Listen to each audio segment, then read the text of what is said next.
चोरी जानते हैं पूर्णिमा जी क्या किए? चोरी एक बार काशी के मंदिरों में भी कर दिए थे। जब एक मौलाना घूमने आ रहा था विदेश से, तो काशी के मंदिरों को ढक दिए कि यहाँ की संस्कृति न दिखे। चोरी तो ऐसा ऐसा किए कि महाराणा प्रताप को कम दिखाए और अकबर को महान बता दिए। बाबर के यहाँ फतिहा पढ़ने चले गए, लेकिन राम के मंदिर में दर्शन करने नहीं गए। तो आप बताइए चोर कौन है, जवाब डकैत दीजिएगा, कौन फिर है, उसके बाद लुटेरा मान कौन है, उमेश जी मैं आपके हत्यारा पास आ कौन रही है, हूँ हिंदू फौरन। विरोधी कौन? ठीक है, पहले जवाब लेंगे, यश बोलिएगा। जी, एहसन सिंह जी की बातों का तमाम जो निष्कर्ष है वो ये है पूर्णिमा जी।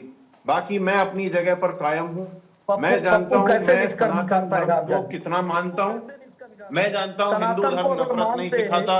मैं जानता हूँ हिंदू धर्म अन्याय नहीं सहता। मैं जानता हूँ कि हिंदू धर्म ये कभी नहीं कहता कि भगवान के नाम पे लोगों से धोखा किया जाए, कभी नहीं, किसी कीमत पे नहीं। जो असली संत हैं उनका इतिहास है कि उन्होंने चाहे खुद को चोट लग जाए लेकिन किसी और के बारे में गलत नहीं बोला, नफरत नहीं करी। अब ये देखिए, नहीं तो सनातन धर्म अगर सब कुछ अपने आप में समाहित करने वाला धर्म है यश, तो इसका मतलब ये है कि आप लोगों को इस बात की आजादी मिल जाती है कि जब तक मिलकर सनातन का अपमान करते रहिए। और मैं वाकई में पूछती हूं कि आप लोगों में इतनी हिम्मत है कि वक्फ बोर्ड में हुए घोटाले को लेकर इसी तरीके का प्रतीकात्मक बनाइए मजार। हिम्मत है तो बनाइए मजार, और फिर उसके बाद वही वेश धारण करके फिर उसके बाद प्रदर्शन करिए। नहीं कर पाएंगे आपको, इस बात की मैं गारंटी देती हूं, क्योंकि आपको लगता है कि संत समाज तो सब सह लेता है, सनातन तो सब सह लेता है, तो चलिए करते रहते हैं। नहीं, नहीं, यही है इसी गला नहीं कट जाएगा, गारंटी भी तो सुनिए ना, कट जाएगा। मैं आपको अगर उसका गारंटी चरित्र चित्रण करेंगे तो गारंटी ये है। सनातन परंपरा, मैंने आपने मुझे रोका, मैं रुक जो है माफ गया, करने पर का एहसन सिंह को ढलान पे बिठा के छोड़ देते हैं बीजेपी वाले, वो नहीं रोक पाते। गलत है तो पूछा जा रहा है भाई, सनातन कब माने? आप कब माने सनातन को? इतना बता पूर्णिमा जी, पूछिए कब सनातन को माने? एक शब्द बताइए, कब माने? ठीक है, सनातन को कब माने आप? ठीक है, कोई बात नहीं, बोलिए। यश जल्दी से जवाब देंगे, फिर उसके बाद हमारे साथ इंदिरा गांधी, वेद मूर्ति गिरी जी भी जुड़ेंगे। राहुल गांधी। वहां पे किसी धर्म की बात नहीं हो रही है, वहां बात हो रही है धर्म के नाम पे चोरी करने वालों की। जिस वृतांत की हम बात कर रहे हैं उसमें उस आरएसएस, उस चंपत राय की बात हो रही है, उन लिप्त लोगों की बात नहीं हो रही है। तबलीगी जमात भी एक जमात है। ठीक है, आप दोनों को रोक रही हूँ। ठीक है, सिंह साहब रुकेंगे। ठीक है, सिंह साहब आप भी रुकेंगे। ठीक है, यश आप भी रुकेंगे, यश आप भी रुकेंगे। वेद मूर्ति जी स्वागत है आपका। ठीक है, वेद मूर्ति जी आपका स्वागत है, नमस्कार। उमेश पुरी जी, पहले आपकी एक प्रतिक्रिया लेती हूँ, फिर वेद मूर्ति जी मैं आपके पास आऊंगी। उमेश पुरी साहब, आपने सुना कांग्रेस के प्रवक्ता को वो क्या कह रहे हैं? उनके हिसाब से जो वो पहले भी कर रहे थे वो भी ठीक था, कोई उन्होंने अपमान नहीं किया, और आज उन्होंने इसलिए किया, ऐसा तरीका बदला क्योंकि बार बार बातें दोहराई नहीं जाती, तो जाहिर है कि वो एक नयापन लाना चाह रहे होंगे, इसीलिए उन्होंने कर दिया। तो इनको तो लगता ही नहीं है कि इन्होंने सनातन का अपमान किया।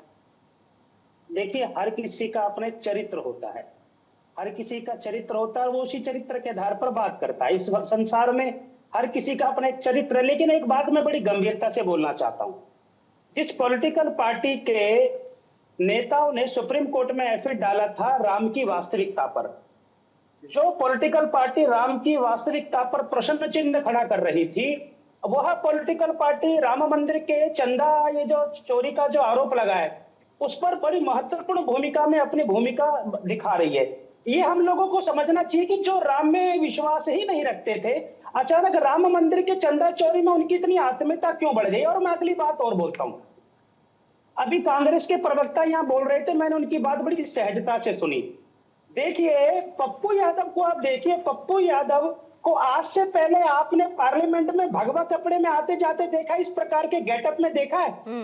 किसी ने भी नहीं देखा होगा। लेकिन पप्पू यादव ने जिस भगवे कपड़े को धारण कर कर, रामचंद्र की फोटो को अपने यहाँ सीने पर धारण कर कर और दान पात्र रखकर, और हैरानी की बात है राहुल गांधी जी अयोध्या में राम मंदिर में नहीं गए, वहां चंदा नहीं दिया, लेकिन पप्पू यादव का जो दान पात्र था उसमें चंदा डाल रहे थे। अर्थात सीधा सीधा सनातन का भयंकर अपमान चप्पल पहनकर पप्पू यादव तो अवधेश प्रसाद के चरणों में गिर गए और राजा रामचंद्र की वो फोटो उनके चरणों में लगी। अरे भगवा ही क्यों, सामान्य कपड़े पहन सकते थे। आप टारगेट क्यों करना चाहते हो? और मैं एक बात और बोलता हूं पूर्णिमा जी, ये कोई छोटी मोटी घटना नहीं है, मैं बड़ी गंभीरता से आपको बता रहा हूं।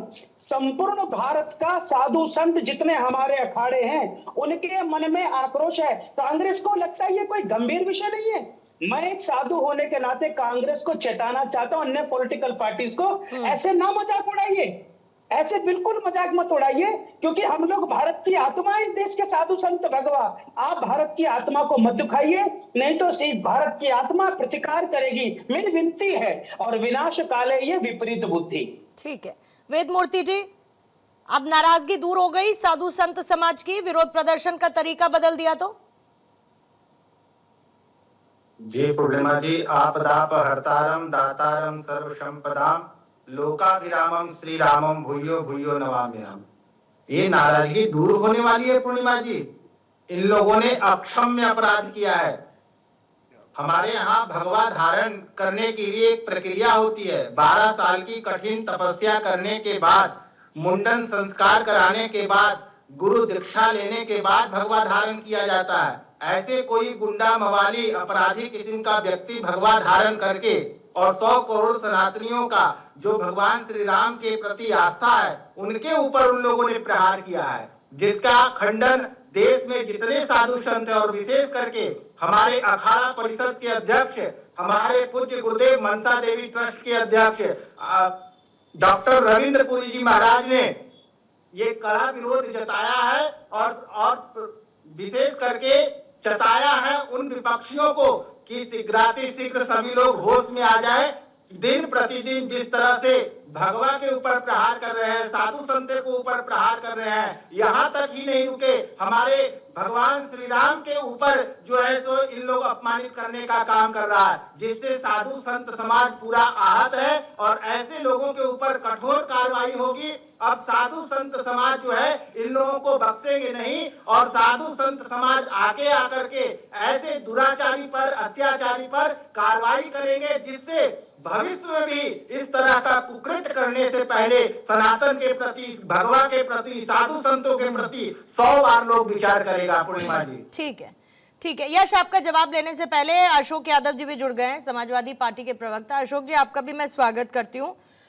मैंने तो यही सवाल पूछा कि भाई अब क्या हो गया।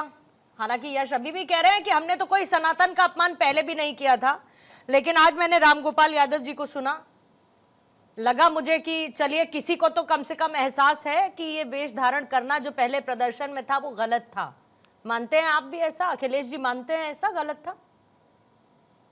पूर्णिमा जी देखिए, नाट्य रूपांतरण इतना गलत लग रहा भाजपा को, और जब असल का काम हो रहा था तब वो अच्छा लग रहा था।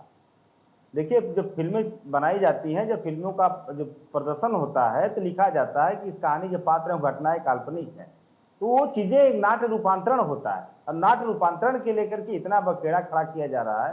हालांकि वहां पर पप्पू यादव के समर्थन हम लोग नहीं कर रहे हैं, वहां पर हमारी पार्टी ने भी कहा कि भाई विरोध का एक दूसरा तरीका भी ठीक था, लेकिन फिर भी नाट्य रूपांतरण को लेकर के अगर इतना हो हल्ला हो रहा है तो नाट्य अशोक जी, या तो गलत था या गलत नहीं था,